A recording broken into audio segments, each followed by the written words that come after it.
am afraid that all of us people that have done extremely well over the last 3 years are not going to take these 3 major launches and initiatives and treat them the way they should be treated, right? And the way they should be treated is like billion-dollar launches, because they are, right? They're billion-dollar launches, plain and simple.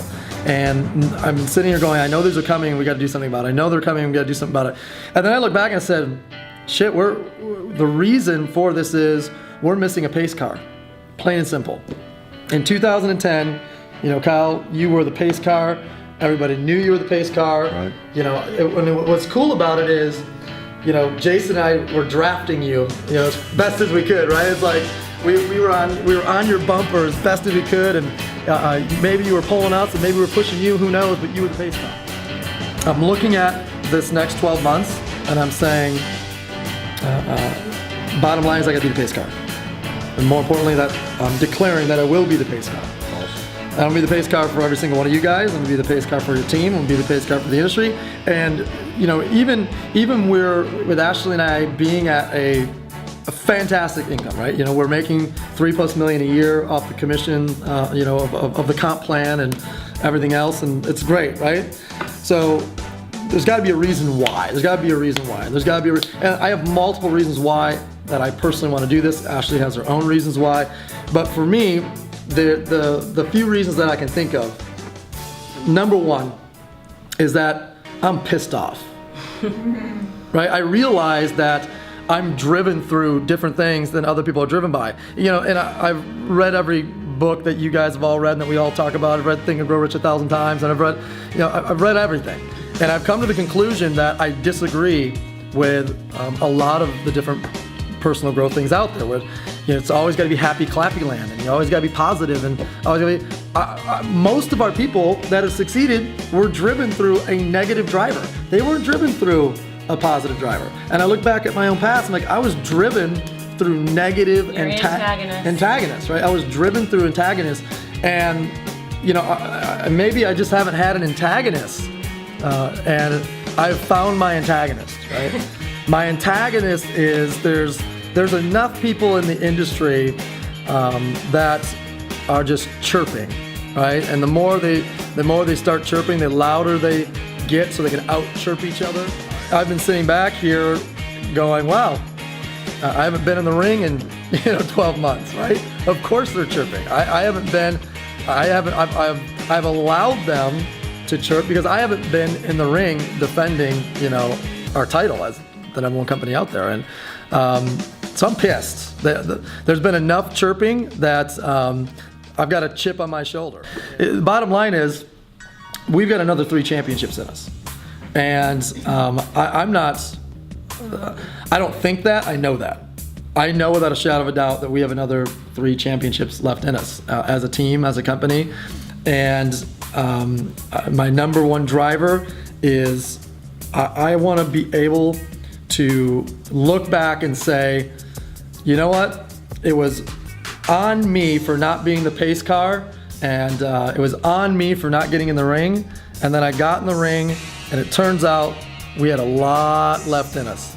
I want to look back and say, look what we did. It took, the chip on the shoulder for that to happen. It's like running around and you got this gigantic hibernating sleeping bear, right? And you just keep poking and jabbing him with a stick, and you just keep jabbing, and then finally the bear wakes up. He's like, I'm going to eat all of you. I'm going to destroy you, right? I'm going to devour all of you. That's kind of how I feel right now. Like, I just want to devour, right? So that's the number one reason why I want to go. That's it, number one. Did I make a big enough point there? Number two is that I want to see what my capacity is. Mm-hmm. I want to know what I'm capable of. So there's an element of just saying, yeah, I could walk away and just chill and relax and work 40 hours a week and make a lot of money, but I want to see what my capacity is. And number three, I wrote down a list of probably a dozen athletes, and I just said, what makes Michael Jordan, what makes, and I started listing all these athletes. And the only thing I come up with is they have a love for the game, right? They didn't care about anything. It wasn't about the money. It wasn't about this. It was like they just wanted to win. They have a love for the game. They were competitors, and that was just in their blood.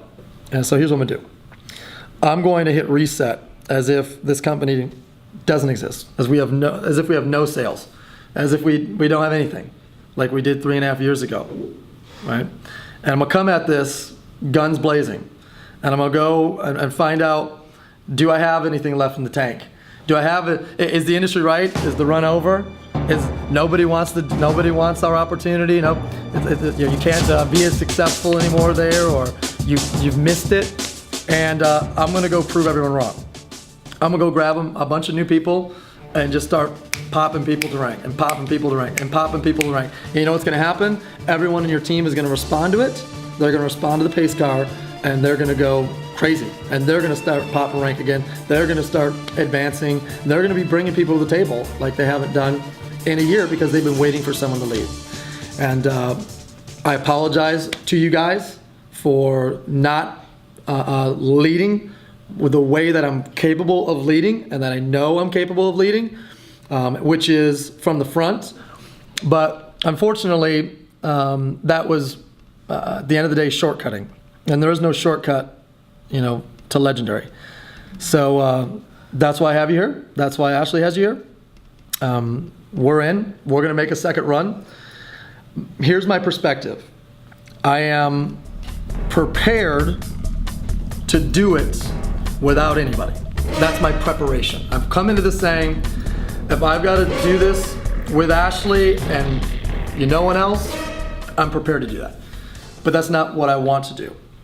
And I want to do it with this circle, and I want to do it with our other 5 stars that I'm going to be communicating with. And I want to document it. Mm-hmm. I want to put it on camera for a year straight. I want everyone to be able to see something that they've never seen in this industry before, from a perspective that they've never seen before. I want the run to be documented, and I want you not just to be legendary, but I want you to document it as well. I was in communication with, as you guys know, I have a good relationship with the producer of the Pyramid Thing, season 1. And we were talking. I told him about, what my next steps were. He said, we need to document this. I said, you know what? I would love to document it, because it puts my ass in the pressure cooker. And that's when I respond. That's when I respond the best, is when I'm in the pressure cooker. Yeah. So I want to know, are you ready for a second run? Are you willing to do the stuff that it's going to take, even though you've got this great cash flow coming in, and new houses and cars and boats and clothes and everything that we have? You willing to make the same sacrifices? And are you willing to get very uncomfortable and document it? Because the whole world's going to know. They're going to know if it's done or if it's not done. There's no hiding it.